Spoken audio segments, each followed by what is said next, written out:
je suis de la majorité présidentielle avec une attitude de l'opposition. Le parti politique, c'est qui a un objectif fondamental, c'est conquérir le pouvoir. La loi ya Congo et la constitution ya Congo, transition et ça. Fondation Edi Yeli Monangi était toujours pour la sociale, Nangengi fait na Funa Mobima. Pour la sociale. Nous avons des vacances parlementaires, mais il y a des problèmes intervenir tout le temps. Avec lequel le Congo fonctionne, c'est la constitution du 18 février 2006. On disait tout sauf Mobutu. Vous vous rappelez, tout sauf Mobutu. Mobutu n'est ni société. Pour les autres, c'est tout sauf Joseph Kabila. Mais on a tout sauf Nike. Et malheur à ceux qui ont peur. Yamona, nous peut changer mentalité. Oyo Tozana, vous avez mentalité. Chinois, réveille-toi. Soutene ma poto bonisa. Kinshasa. Kinshasa est la belle. Eno est comme Kinshasa poubelle. Opération Kinshasa propre. Kotika pe corruption. Pasagos. Wawa et Ima. Yango yango yo. Wamana Ima. Chers téléspectateurs de Direct Télévision, la chaîne de proximité, Touloubara toujours que dans le temps de tromperie universelle, dire la vérité est un acte révolutionnaire. Toye Toulouba vérité, tout solo là. Masolo ya Moka, masolo ya parti politique, ils ont évolué nini. Mesdames et messieurs, besoin de partout na Kinshasa, na Congo central, na Talatala TV avec Patrick Palata. Merci beaucoup, on a bien tout na confiance. Bozali ko pesa biso na YouTube pe bozali na magazine d'actualité politissimo. Mesdames et messieurs, les lots Tozali politiciens ya munene ya mboka na biso. C'est vrai que ça ko ya malanda mingi mibali mais lelo na utiko luka.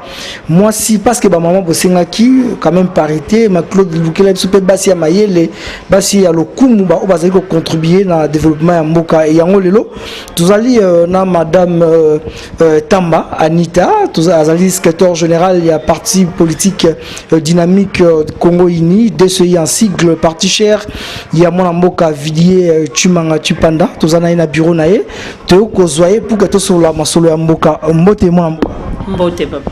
La CP le logo ya mbayo na magazine d'actualité politissimo, ezali mbala liboso, d'abord esengono ezali. Bon, naza vraiment esengo makasi ko recevoir beno pe ko zongisa ya nona beno par rapport à obo prévoir pour nangai. Merci aux d'abord le lot oyo pose en tête ya parti oyo taiba mibali ya maele pe bazali au sala kinyan. Bon, na sala ki majité. Bon, moi, na kolobaka que ça méritocratie, hein, parce que naza quand même moi si oya sengeli pe akoki waza batu na ndenge moko elongo moko na bandeko na biso mibali. Donc complexe exact. Il faut signaler que vous allez payer avocate. Bien sûr, naza payer avocate, il y a barua Kinshasa Matete, na utaki pe gozala membre ya conseil de l'ordre du barreau de Kinshasa Matete et sika oyo crème des intellectuels bazali mais ba hésitaki te ba votaka j'ai fait mon mandat de 3 ans dans la direction en conseil de l'ordre. Le DCI parti cher, il y a moi Mboka Villiers Chimanga. Ça fait déjà 4 ans, jour pour jour. Bien sûr, donc c'est depuis 2015 l'existence à partir DCI et Zali. Tout ça, la partie est belée, on a plus de 500. Au lieu beaucoup de la partie est belée, mais Bolinga qui a créé le parti, la partie est belée. Pourquoi ni n'avons motivé à créer DCI? On a la partie est belée. Bon, là, on a parlé directement de l'initiateur. Il y a parti politique Oyo, où il y a la personne de son excellence, M. Villiers Chimanga, le conseil spécial en matière stratégique. Yende Azogi Likanisia Malamu, na souci à population, na souci à intérêt à peuple congolais, à Mimonaki, qui a porté vraiment charge, a porté souci. Il y a peuple congolais. Ami lobi habitant ngamo peut-être dans ces suffire na ko lia na ko lata na ko ta mon ami tuka ya kitoko ya malamu mabité mais lo ni to ko sa pe pour la bana mboka oyo. Alors pour okota na politique mboka oyo il faut cadre moko ezala oyo ko s'exprimer par rapport à ça. Il y a on est motivé qui le président national la personne de M. Villiers Chimanga que je salue vraiment en passant avec tous les respects. Il y a des initiateurs, il y a DC, voilà. Alors, le Oyo, Batno Sobayebi Vidé Timanga, Azali conseiller spécial à chef de l'État. Azala qui pene a fait Tshisekedi de Moulumba, Batno Sobayebi, Batebele Baner, au PC couleur à IDPS, le Oyo, Bamoni parti Bimi. Il y a une confusion. Vous allez allier à IDPS ou bien vous allez Binomoko? Bon, quand allié à IDPS, non, malgré que c'est toujours une alliance, mais Bisso Toza allié, il y a président Félix et Tshisekedi, voilà. C'est lui en fait le président, bien que Azali a la charge, mais Azali vont conduire IDPS. Exactement, mais nous, Bisso Toza été allié, il y a président Félix. Mais besoin de cash, c'est-à-dire. Oui, effectivement, tout dans la cache. Alors, les Oyo, tout le monde DCI, tout le monde qui on a l'élection, c'est DCI qui na course en haut, tout le monde participe quitter pour les Oyo, tout le monde qui DCI dans député Moroté, mais au moins besoin d'un ministre provincial. Bon, effectivement, bon, DCI en soi n'avait pas participé aux élections. Bon, et Zala qui analyse et mon président national à ça en ce moment-là, bon, il faut dire qu'on n'avait pas cru à ces élections, aux élections où Ekoroz a vraiment crédible. Mais néanmoins, malgré Bissozoa qui retard dans la course, à la dernière minute, comme Tozaki allié toujours, il y a président de la République actuelle, on s'était dit, même si nous on ne participe pas, en tout cas la DCI et son président national avaient soutenu le président de la République actuelle. Donc, voilà. Apparemment, Excellence Vidé Timanga qui au moins un président de la République, parce que je l'avais reçu plusieurs fois dans cette émission, na politicien mon ayamba Bambala Ebele, il y a le bac non Claude Mavinga tout en 2018 au moment un nombre de députés Oyo DCI à Kobim Sanatuna qui est-ce qu'il y a moyen Zali à répondre à un moyen mutu à Salaka yango. Alors le Oyo tout le monde en gouvernement et tout le Bima, tout le 65 membres du gouvernement. D'abord, on a posé une question avant que tu évolues. Vous êtes satisfaite dans le gouvernement? Bien sûr que oui, parce que nous sommes derrière la vision du président de la République actuelle. Donc nous sommes du cash, dont on ne peut que soutenir ce gouvernement. Pour Utopie, ça peut chance et belé. Bako Tambola sous la vision et le président de la République. Avec 65 membres, budget est-ce que Bakoka? Bakoka te pour année. Pour Oyo, Bakendana, voie, comment dirais-je, illégale, Namboka Oyo. Balière à combien? Na voie informelle. Si c'est un gouvernement Oyo et mi pesi na Bosolo, en tout cas, il y aura moyen de boucher beaucoup de trous. Et bon, on a toujours pour satisfaire à tout ça à la vision. Voilà. Bazali na objectif moko mukonzambo kapesaki bango ezali social, c'est-à-dire améliorer les conditions de vie il y a peuple congolais. Tobi biso nyonso ba ministre ebele batavara pour na mabumu pour na famille pour na bango. Alors il y a un taille que moi si moko na kati ya politique moi si ya mayele oyi ko bisa ba membre du gouvernement nini bazolanda na oyo. En tout cas, nous avons d'abord félicité le gouvernement actuel Oyo et Zozala investi, je dirais tout à l'heure. Mais néanmoins, Conseil européen Sabango, en tout cas, ils sont là pour la population. Si on a Zongeli, terme Oyo, il y a peuple d'abord. Donc pour dire que Maboumuna Bango Liboso, il faut d'abord songer au peuple. Un vrai chef, c'est celui qui s'est fait esclave du peuple. Un vrai chef, c'est celui qui... il y a le souci de son peuple. Puisque aux chefs parce qu'il y a le peuple. Son peuple a été aux nos chefs, au monde appelle l'engia qui bokonzi ango pesa nangote parce qu'aux nos peuple. Mais bango, le roi bazan un peuple si mal bango et puis pour aider le chef de l'État qui a une bonne vision, il y a occupé social, il y a peuple congolais puisque pendant longtemps on a quand même souffert de ces problèmes, il y a peuple congolais. En tout cas, moi je n'ai si bango que batambo malamu et le gouvernement a mouyibité, va penser à ma boumuna bangote, puisque je sais que si on peut qu'il mouyibi ezali, va résoudre problème la justice, puisque mon kondiambo kazo beta 7 millions par rapport à yango. Donc bah y a une sonité, bah tambola vraiment des baba na bosembo, peut ba sama malamu pour le peuple oyo. Un exemple déjà autolégui la gratuité déjà il y a enseignement. On va en parler madame. Mais le il faut que je signale, je suis journaliste to kindara un peu la source cause l'information DCI paraît-il bazala qui n'a pas problème sérieux na bande ko belé à cash koloba mingi bande ko IDPS pour to ra ba son que faut appeler ça bino ata ministère moko na quota ya mukonzi mboka mais le to moni gouvernement bimi bino bozuité. Alors il frustré bino parce que Martin Luther King a le très bien que injustice engendre le mécontentement. Vous êtes mécontent? Ben, moi, je ne dirais pas qu'on soit mécontent. On va toujours, en tant que chrétien, en toutes circonstances, il faut remercier l'Éternel. Nzambe moyebi pourquoi DCI na moment oyo ako kambate et lobby pété c'est la fin de toute chose. Donc pour dire avenir ezano moulaï 5 ans et zébélé. Vous attendez le mandature? Pourquoi pas? Pourquoi pas? Pourquoi pas? Vous avez mandature, vous attendez la députée mon côté, vous attendez l'autre côté. Moi je en fait naloba toujours que participation et à moto malgré qu'il y ait la loi les autres dépendre quand la députation était. Donc mon président national s'est fait porter parole dans l'élection à président de la République. Il s'est donné corps et âme pour soutenir le président de la République actuel. Même dans une société. On a vu DCI partout. Il est partout et jusqu'à présent nous sommes partout derrière le président de la République comme on a drapeau, il y a DCI et Zopepa et Sikanyonso. Et puis société au fait. Quand on parle d'une société, il y a toujours deux associés. Moussou Soroyan apport aux intellectuels, Moussou Soroyan apport aux financiers, Moussou Soroyan apport aux politiques. Donc tout le monde dans une société participe. Donc c'est une participation. Alors qu'est-ce que vous avez fait pour qu'aujourd'hui DCI, 4 ans, moins de 5 ans, vous allez éparpiller donc partout dans la République démocratique du Congo? Parce qu'on a vu l'image Belé, président national, il y a qui dans le Lubumbashi, l'image toujours auprès de ma maman, aux autres bango, tout le monde sous semaine passée, autour de ma maman. Vous savez qu'il y a une stratégie pour que DCI, moins de 5 ans, beaucoup partout.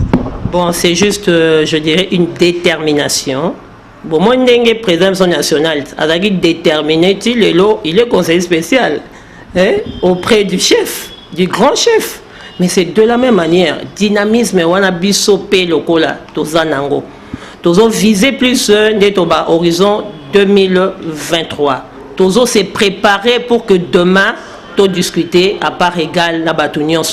Total et Samokilike, d'essayer à toujours au point. Vous vous sentez quand même à l'aise, une femme à l'école à partir de mon nez, il y a un petit peu de croc à jambes, quelque part, moi, à bousculer, je me suis toujours senti très à l'aise. Pour nous répéter, si j'ai eu la chance d'être élu par les avocats, une crème intellectuelle où il est difficile pour nous. Moi, c'est parmi les membres du Conseil de l'ordre dont j'ai dirigé déjà au sein du barreau. Et imaginez. Merci beaucoup, Madame Tamba. Mesdames et messieurs, Zolanda émission Nabiso, réagir na numéro ils affiché dans bas rapport cette télévision Nabino. Tous allez continuer Masolo Nabiso lelo oyo batunion so baoti koyoka situation oyo tiko les Congo central, aux alliés père ressortissant ya Congo central, lelo zali ko sala pe fierté à bané Congo. D'abord er ozwaki likamboano talaki ba image étant qu'une femme, étant que maman, on se sentait Bon, je me suis sentie mal à l'aise, je me suis sentie gênée en tant que femme. Il y a situation où il est Kinaba Congo et puis en tant que Né-Congo. En tout cas, c'est une situation qui a vraiment choqué les Né-Congo. Parce que Bisso Né-Congo a respecté la moralité. Il tient compte de valeurs morales.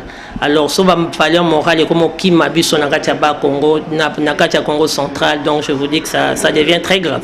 Alors, dans la déclaration, il y a des députés nationaux, des sénateurs, récemment, population va marcher pour que Atumatouba, le gouverneur Congo central, le vice-naïe, Justin Lemba, Balongwa, la tête, il y a province parce que, sous ce qu'on dirige, au télément, Liboso, il y a population. Vous avez même avis na bango?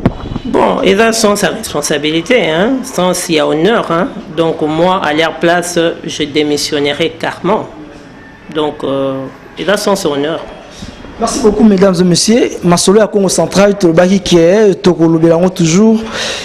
Député provincial à Congo Central, peut baser la part et responsabilité. Toyebi biso nyonso R ya campagne tozala na matadi. Biso ba journaliste to ande ko bisa bango bo voter utile. Et puis bango ba député ba bisa que population bo voter na t-shirt, bo voter na 2000 francs, mais bango moko ba vota na ba 2000 francs ta lelo oyo mouvement oyo ba uti ko bota na Congo Central.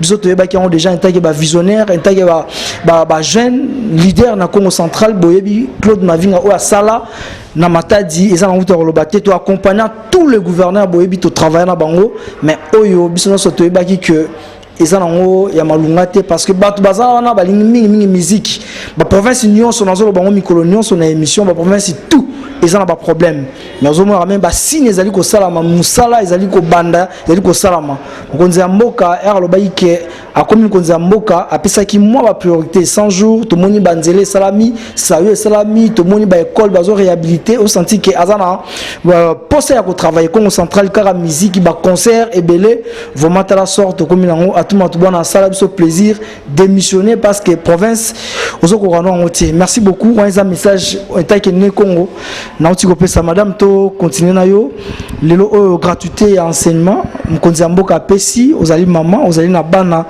bien que bana batanga na école privée na ndimite ke bana ni batanga na école ya l'état wana to se valer fasté d'abord vewana azanango volonté à rosala pour que bana batanga gratuit ta que maman ozo réagir. Bon, en tout cas, c'est une fierté. Hein? Loba Moutaza Moutamabe pour comprendre tes volontés au président de la République actuelle, Azanango. En tout cas, c'est un monsieur à encourager. Donc, moi, en tant que maman, Azan a bénédiction, a biso nyonso ya ba maman likolo na e. Puis il y a même des femmes veuves ba piqué ba crise na ba école. Donc, c'est locaux, c'est vraiment très émouvant. Vraiment que Dieu nous donne cette chance-là à Kendetina Souka.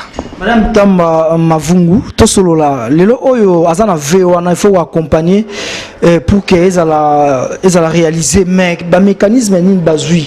Est-ce que l'enseignant, normalement, est-ce que l'institution l'établissement public, vous avez un frais à fonctionnement pour que moi, ma cambébélé salamate. Est-ce que Bazuba précaution pour qu'ils aient la continuité, ils aient la rupture, ils aient la rupture? Bon, justement, c'est Eza Moussala au gouvernement, il faut ça là. Le ministre de l'enseignement, tout ça, il faut ça là, comment dirais-je, de colloque pour travailler justement sur ça, pour la continuité dans Otina Souka. Comme le gouvernement s'investit aujourd'hui, donc je crois qu'on en a priorité à secteur pour qu'ils travaillent sur ça. Merci beaucoup. Tomi Okindena Souka DCI parti cher ya mon mboka vidéo et Chimanga. Batubele bazali ko landa biso bazara na posa basadere. Mais toyi ko babino oza basé sur quoi? Il y a beaucoup de partis mingi sur tali na parti na bango batubaya ka mingi pour bazo ba poste. Nzoka ndé parti politique pezali pona ko édiquer le longa na uti na kaza parler du peuple la moni ndenge ba militaire parti politique bazali ko se comporter mabe mabanga so ke ba gaz akimogène zo beta masasi lelo on a banda totali tout le monde va drapeler et à parti politique tout beau autant va combat parti politique alors on a quand DCI besoin idéologique à besoin poste tout la formation à bon citoyen pour la République. Bon, par preuve, tous un poste été, mais tu vois Yomoko Yaki awa malgré poste été au monde ba régneuse au sama awa ba adhésion massive au sama awa pour dire que c'est d'abord l'idéologie. Il y a DCI Moutou, ils opprimés. Nous voulons former au fait même cette jeunesse. Il y a un moment où nous former même ma maman pour nous expliquer bango pourquoi bailler na parti politique. Bamsou bailler un parti politique pensa que bailler pour na mbongo pour na boy. Mais ici à la DCI on donne pas l'argent. Tu payes ça loba, tu formes ka batu, tu restaurer pe ba o batengami pour leur kozongi sabango en ligne. Tu zala un parti de tobi d'avenir radieux pour le Congo. Donc, tous à partir où il s'est distingué, où il y a base en éducation, vraiment il y a malam. Autre monde on liboso ya ba maman semaine passée, to ko ba okutana na bango pona nini. Poto monde ba maman bazali ko sepela pona kotala maman ya yambo ya parti na bango. Tout monde ba image ya wana ezoleka. Et justement, on a écouté na ba maman parce que je devais parler na ba maman pourquoi on est en politique. Pourquoi et bailler na DCI. Qu'est-ce qu'ils attendent d'un DCI? Puisque la femme doit comprendre pourquoi elle vient en politique. Très souvent, tu es dans loyenge. toka DCI, tout le monde est longi à président national. Oh, Vidi Chimangaye, Kounazaka bien, vous venez. Oui, mais il faut ce que tu m'as expliquer, maman, quand on vient en politique, qu'est-ce que tu viens faire? En tant que maman, tu viens participer. Il faut que maman ose fermer. Aux maman oyote, oyo se livrer na immoralité na kati ya parti politique. Donc nous voulons de mamans éduquées, de mamans qui comprennent qu'est-ce qu'ils viennent faire en politique, pas de mamans qui viennent tenter les hommes, qui viennent de faire, comment dirais-je, ce qui est immoral, mais nous voulons la femme. Ils ont mérité avec beaucoup de valeurs, comment dirais-je, ils ont un charisme. Donc c'est ce que moi je veux. Voilà la raison pour laquelle l'Inde sa maman, une vraie femme, des femmes fortes. Merci beaucoup, c'est un bon conseil pour la maman nyonso bozo andabiso. Voilà, exemple, Azali, moi si mais Azali numéro 1 à parti, Azali ko kamba mibali ya mayele et puis Azali ko pesa valeur via comportement naé. Alors tout le monde qui est vraiment dans souka secrétaire général, il y a 2 CI, message généraux ko lancé, na ba maman pe belé baza traîner na bandaku et puis ba o baza na posa ba s'adhérer, ba yo ko sala nini pour que ba ya ko s'adhérer na partie des masses aux Azali DCI. Ok, na bengi vraiment ba maman au basa na bandaku parti politique et ça na wesika ya mabete pour ba maman mingi na mutu ba ko sala politique et ça pour na ba femme libre et ça pour na ba femme mobulu et ça pour na ba femme boyenga. D'abord na za maman pasteur, mon mari c'est un pasteur de la place, nous avons une église de la place. Alors mais il me permet de faire la politique pour comprendre que ba biso ki mama telemi développement Kotinamboka. Je répète le mot na lobaki que jusque-là, capacité intellectuelle à maman est inexploitable. Alors que cette maman-là a beaucoup d'énergie sur elle. Donc 20% seulement, il y a ma maman, baza exploité. Mais intelligence, quand il y a ma maman, elle a une intelligence, je dirais, full, très énergétique. Mais Oyoti Lelo, elle a vraiment non exploité. Donc, ceux qui m'ont adhéré à notre siège national, où ils ont en face, il y a marché le Fongola, au 2e niveau, Navdi Mbomo. La réception est là, tout est organisé. Il y a les protocoles, il y a le secrétariat administratif, il y a la réceptionniste, donc tout est organisé. Au besoin, si on a besoin de mon secrétaire général, aux audiences, normalement, et le jour où Nayambaka, Nakoyambayo. Voilà, donc j'appelle toutes les mamans de la République de venir rejoindre la DCI. Otozo Kana lobby et parmi les partis politiques à Liboso Katinamboka Oyo. Quel est votre objectif en 2023? 2023, je voudrais, en tant que maman d'abord, Tozalana, beaucoup de députés femmes au sein de l'Assemblée nationale et provinciale. Et la DCI va se battre comment dirais-je, c'est que cette, je dirais, oui, hein, tous les députés, Linga, la française, ça moi, français, justement, tout le monde capeto, bandakalinga, les bandettes, voilà, donc c'est un peu ça. Alors, vous en avez 17%, on a 4 gouvernement, au Potosil Salango, en tant que maman, vous êtes quand même satisfaite ou encore, ils ont qui par rapport au Boané Kozela? Bon, moi je me dis qu'ils ont qui est Makassi, mais nous félicitons quand même le président de la République pour remonter d'1 à 17. Mais dans 2 années à venir, ça ne sera plus 17 et gros à 40-50%. Ça doit être la méritocratie. Bien sûr, c'est toujours la méritocratie. Bisoto Pronaka pour la méritocratie. Puisque moi, personnellement, je n'aime pas de faveur et je n'aime pas qu'on me favorise. Na lingaka, na mérité. Si on a mérité, on est à l'aise. Mais si on favorise, moi, je n'ai jamais été d'accord. Je suis de la majorité présidentielle avec une attitude de l'opposition. Bonjour, mon amboka. Bonjour Claude Mavinga. Bonne d'abord, moi, la bonne santé à Parlement des jeunes. Non, Parlement des jeunes, santé, ça très bien, très bien. Na Kanisio Monibango, béret vert, force terrestre de l'INC. Baza bien important. Alors, on soit toujours contrôle, il y a Parlement des jeunes, RDC, qui est éparpillé à travers la République après avoir échoué la députation nationale. Est-ce que vous soit toujours temps de contrôler Bananayo? Non, Parlement des jeunes, Bazalakana nous loyal. Parlement des jeunes, Baza sous contrôle. Parlement des jeunes, Congo central, Baza sous contrôle. Parlement des jeunes au Katanga. Parlement de jeunes Équateur, Parlement de jeunes Banambinga, Congo central. Congo central. Avec Jack Bauer. Jack Bauer, Matadi Mata. Donc, baza très bien. Awa pena Kishasa, Papi Mayongo na kanisi bomoni e pembe nangai, chèque blanche, azali ko contrôler Parlement des jeunes, base béton nyon soto eza sous contrôle, eza la base béton Lemba, base béton Limité, base béton Kitambo, quoi d'autre. En tout cas, tout le monde va bien. Alors, Batno Sobayebi, Eric Sopé, c'est un kabiliste, Bandeko soutenir Kabila jusqu'au bout. Depuis Azoa qui bo konti mokolo ya lelo, lelo azasu sous chef de l'État, tozali na Félix Tshisekedi Tshilombo, yo oza toujours na Joseph Kabila to bo changer vision. Tous allons moins clairement pour batebele babina tout non. Non, to changer vision te mais to landi vision. To landi vision. On a kanisi omoni ba bere vert elingi koloba Vital Kamerhe azali na lignée ya ba De Gaulle, général De Gaulle.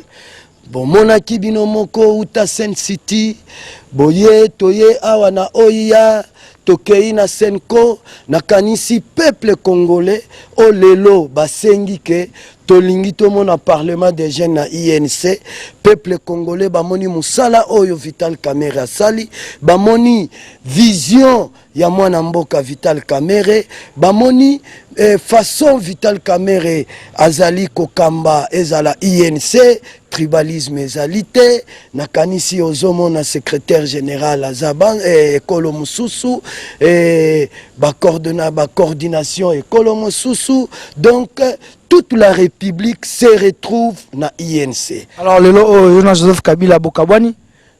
Bon, dire que Kokabwana na Kozala, c'est la question qu'on a besoin de comprendre. On continue dans le contexte, il temps, il faut continuer na INC. Non, nalandi vision, ndenge nazo sabino idéologie ka FCC cash. Non, na idéologie ka FCC cash, oui bien sûr, mais je vous dis sincèrement, ce qui nous a attiré beaucoup plus et pas à moi Namboka Vital Kamerhe, ndenge nazo répéter bino encore, nous tomoni incarnation, ya général De Gaulle. Et ezana kati ya mwana mboka Vital Kamerhe pacifia France les lots qui na France mwana mwasi akoma ko voter, c'est grâce à général De Gaulle. Les lots yo boye soki tozana kinya na Congo, c'est grâce à mwana mboka Vital Kamerhe. Quand même soyons sérieux. Il faut dire aussi grâce à Joseph Kabila point d'imagi passation et pouvoir, ils a la pacifier. Il y a eu quelqu'un qui lui a convaincu. Que Sengeli mboka oyo to pacifier yango. C'est quelqu'un là, c'est qui? C'est mwana mboka Vital Kamerhe. Donc ba valeur ndetindio ça derrière. Exactement. Tu avais été contacté ou comment? C'est sur base, il y a décision, il y a assemblée générale, il y a parlement des jeunes. Oyo le Kanaki, je crois le 26. Oyo ba membre ya parlement des jeunes ndenge omoni bango boye bazwaki décision ba lobby ke biso, en tout cas président Esengeli tokende ko s'adhérer massivement na INC. C'est ainsi que nga en tant que président na aussi volonté à population en tant que démocrate, parce que ba membre ba bere vert ndenge moni bango boye ba base béton ndenge moni bango boye pona bango ba lobby ke en tout cas sincèrement Esengeli tokende ko s'adhérer na INC pona nini? Premièrement parce que souci na bango balingi Vital Kamerhe pour 2023 azala président de la République. Kolandana na makambu nyonso oyo Vital Kamerhe asali pona mboka oyo, mwana mboka Vital Kamerhe le président national ya INC a travaillé mingi pona kinya, pona paix, pona unité nationale, pona asali mingi. Alors et touché ba membre ya parlement des jeunes. Vous savez que na mboka oyo Congo politicien mon côté azali en contact avec population le col à parlement de jeunes le col à base béton nenge bazali boye bango bazali en contact direct na population alors balobi que non population esengi que na 2023 ce Vital Kamerhe est président de la République. Merci beaucoup notamment beaucoup pour le président Rick Sope.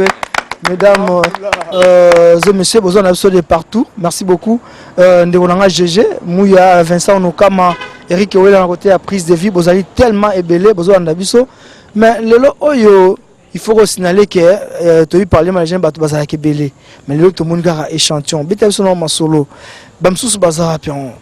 Non, parlement des jeunes, toza ko se préparer na minute oyo parce que bon monaki plein oyo esalamaki nano mercredi jour tokendaki kosadere bomonaki ba base béton de tous les coins oyo bayaki Gilio DSA7 azalaki wana bomonaki Djika le général Mukamate ya base béton Montfléry azalaki wana bomonaki ba base béton surtout eyaki kosadere na INC le mercredi passé et na lelo ndenge tozoloba boye toza ko s'apprêter poto yamba bakondi na biso bazoya kotala base béton yango wana lelo tozobenga ba base béton surtout ya parlement des jeunes boye baké parlement des jeunes ezalaka na ba cellule te mais tozalaka nde na ba base béton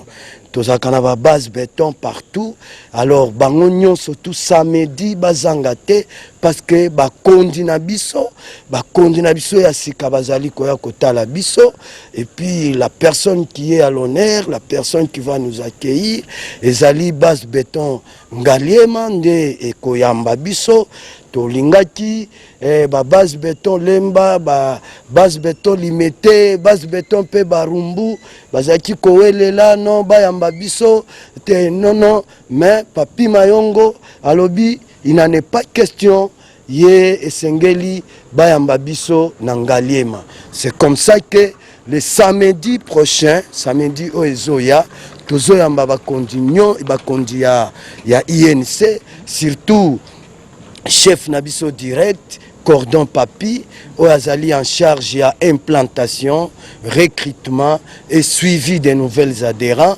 ye akoya ko installer biso officiellement ezali milulu munene yango tozo senga base béton nyonso bazanga te boya en tout cas bozale belé. Alors, le lot est solo, aux alliés politiciens, actualité oblige. Le lot est mokonzi mboka, si veut enseignement ezala gratuit. L'école non aux alliés publics, Torozo AP idée Eric Sope, est-ce que les conditions aux alliés malam? Eza idée moko très génial, eza idée moko très bien. Oyo bisognon surtout vraiment à niveau à parlement des jeunes. To sepela kinango makasi. Ndenge na uti koyebisa bino ke parlement des jeunes ezalaka na ba cellule te tozalaka nde na ba base béton eza banani eza ba jeune oyo badebriyaka ba jeune oyo aza na moyen ba jeune oyo ata lelo abali mwana nkasi na yo Claude Mavinga en tout cas yebake dans 2 ou 3 jours mwana nkasi na otambola na voiture ata tamboli na voiture na jeep lokola ya mama na omite mais moi keche zanga te ndeo tobengi ba base béton eza ba responsable quoi ba responsable wana lelo bazana esengo ya komona ke bafutaka bambongo ebele na ba classe lelo l'État, gouvernement a allégé Tachuana, en tout cas, c'est gratuit. En tout cas, c'est salué au fond de nos cœurs. Alors, l'actualité oblige encore, le Congo central, au Yebi, Makambo et Sama Ekuna, filmer vice-gouverneur, bimisi nidité na Libanda, ou Touchaki, Batunion, Yope, Oragi passe quand même. Dans la vice-gouverneur, dans l'État. Voilà, tout comme on a Zozong Sayo, toujours na. Évangile selon Parlement des jeunes. Évangile selon Parlement des jeunes. Parlement des jeunes ezali mouvement oyo et kambaka ba jeune na nouvelle citoyenneté, na moralité, éthique morale ezala makasi, éducation et vanda. Alors nous avons considéré babiloko nyonso wana to eleka kiwana du moral. C'est vraiment immoral et que tu as prouvé en côté. Et aussi, et si tozo compature naba mama ya Congo central parce que Parlement des jeunes Congo central, base béton, Mbanzangungu, Kisantu, et Sikawapi à tout Aouta, Babenga Kingai, Naibisi Bango bo continuer na osambela Nzambe parce que eloko yo ezolinga frappé Congo central, ngai natikala vraiment comme nango na ba Congo te. Na travaillé mingi na ba Congo, na loni bilanga na Songololo, j'ai fait au moins 1395 hectares de chou kakakros na ferme ya papa Naniula Nkazi na Songololo, travaillé mingi na ba Congo, natikale comme na biloko ndengo na te. Merci beaucoup. Lelo oyo poto qui est vraiment na suka gouvernement et utiko bima oyo batunyonso bandai kozela na yo mo po ando tuna yo bima mkolonini. Alors un petit mot par rapport au gouvernement, est-ce que les alliés équilibrés ou encore mambo belé zozanga na kati ya gouvernement? Non, gouvernement est équilibré, d'autant plus que parmi les coachs qui ont élaboré, qui ont travaillé pour l'établissement de ces gouvernements, il y a eu un pacificateur. Tel Caméré. Effectivement. Donc, il a bien travaillé, c'est vraiment équilibré. C'est comme ça, le gouvernement est bimi, biso na INC, tozolanda, mot d'ordre à secrétaire général, na biso, oyo alobi ke, Maître Mayo. Exactement, alobi, il n'y aura pas de parcelle sans INC. Pas d'avenue sans INC. Pas de commune sans INC. Pas de village sans INC. Pas de province sans INC. Voilà, Moussala Oyo, Parlement de jeunes, et l'ongomo qu'on a cordon à biso, papi, tozo bundana sikoyo, de manière à ce que to implanté, to recruté, to ça l'a suivi, il y a un nouvel adhérent, parce que la population congolaise a pessibiso Moussala Mounene. Moussala Oyo a pessibiso, population et lobby, 2023, Vital Kamerhe président. Donc ce qui n'a échoué, en tout cas, ils ont passé mingi ponangai, na kanisi omoni ba béret vert, une force terrestre de l'INC, Parlement de jeunes, oyo bazali ko symboliser incarnation ya Vital Kamerhe na katia général de Gaulle. Donc de Gaulle na biso lelo ezali sika passe ezali na mboka yake a décanté et sika problème ezali à résoudre. Il est non seulement le pacificateur mais il est aussi notre de Gaulle. C'est comme ça tola tu ba bere vert. Alors tout le monde qui est vraiment na suka likanisini yoyiko pesa to liloba ya suka na ba obazali kolanda biso à travers vie province ya Kinshasa et puis par rapport à programme au lobby il y a investiture et aux ala récemment au kolobani ba besoin de se comprendre. Oui tozo senga seki toleki lelo na émission oyo principalement tozo senga nde nanani na ba membre nyonso tu ya Parlement des jeunes tozo senga na ba base béton nyonso na zwaki message lobby base béton Parlement des jeunes Lubumbashi ba lobby bazoya Parlement des jeunes ya Kalemi balobi pe bakoy bazoya bazofuta babiye na bango samedi jour investiture bango bakozanga te tozui pe délégation déjà ya Congo central et c'est comme qui déjà to futeli bango déjà ba hôtel baza à peu près 10 personnes bazola le pa ya Georges Ndombasi que je salue en passant. En tout cas merci beaucoup pour le service rendu monsieur Georges d'avoir logé la délégation Parlement de jeunes Congo central. Alors bazoya ezali milulu minene kozala pona biso, il y aura des journées culturelles et kozala wana il y aura présentation de nos bérets verts et kozala wana il y aura vraiment beaucoup mettre au un signe à partie officielle. Effectivement. Eric Sopé homme à terrain, mobilisateur, leader d'opinion, encadreur à Bajen.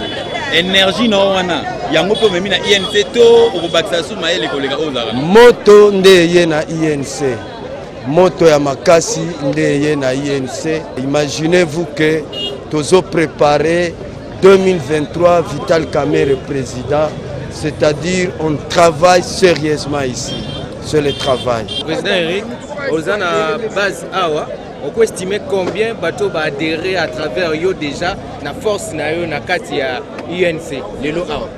Lelo awa moyen binomo bomoni fou les alliés awa batu bazé belé, on ne sait pas évaluer mais tokozwata ya kosala l'évaluation.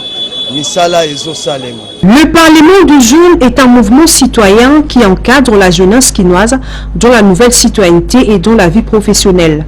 Sur son président Eric Sopé invite tous ses membres à participer massivement à une grande manifestation qu'il va organiser le samedi 7 septembre prochain à l'immeuble Bitulix à Mbinzabaré dans la commune d'Ngalema à 11h précises. Relative à l'implantation, recrutement et suivi d'adhésion de nouveaux membres du parti cher à Vital Kamerhe, l'Union pour la nation congolaise UNC.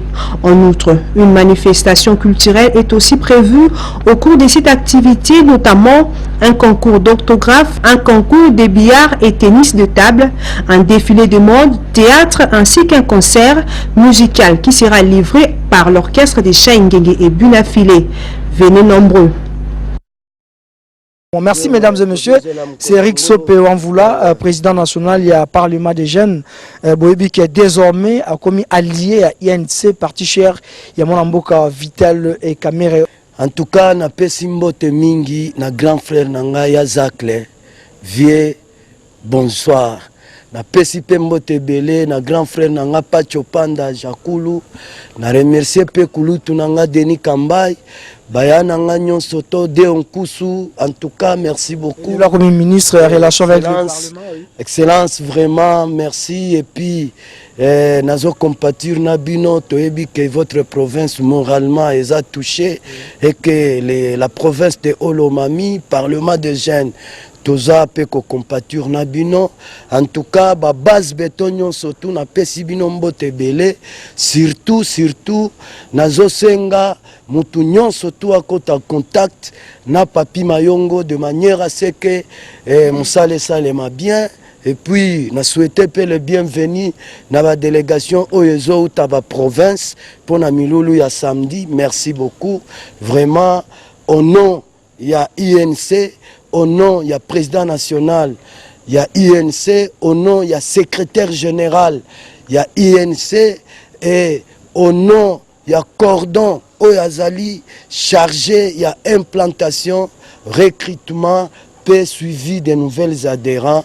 Tozali na devoir mounene, ezali ya korandre, INC, Lolenge, secrétaire général ya INC Azo pesa mort d'ordre, et Lingi Koloba, pas de parcelle sans INC, pas d'avenue sans INC, pas de commune ni quartier sans INC, pas de ville ni province sans INC, afin que en 2023, la population congolaise demande à ce que le président Vital Kamerhe, président de la République. Merci beaucoup.